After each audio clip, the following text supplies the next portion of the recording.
kahit anong galing mo dyan sa trabaho mo na yan, kahit ikaw na the best performer dyan sa trabaho na yan, dudurugin ka pa rin ng sip-sip na katrabaho. Yun na nga, bro. Oo, una pa rin mag-promote sa'yo. Diba? Kasi yung galaw nila, hindi normal yun.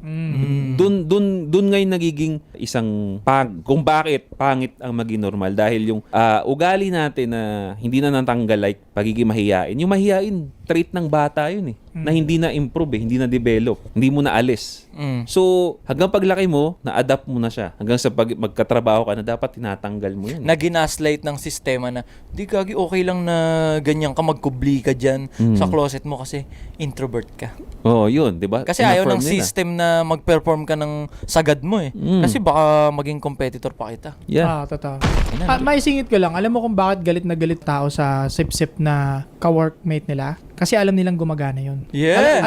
Kaya sila inis na inis. Alam kasi nila, subconsciously, sa utak nila, mauunang umangat yun, mauunang ma-promote yun. Pero yun lang talaga sikreto dyan. I-serve mo yung mataas sa'yo and never outshine your master. Yes. Lagi kang mag-serve dun. Timpla mo ng kape, hindi nakakababa yan. Hindi. Yeah. Amo mo yan eh. Yeah. Yan ang mag-aangat sa'yo eh. Oh. Pag yan natuwa sa'yo, ikaw ang unang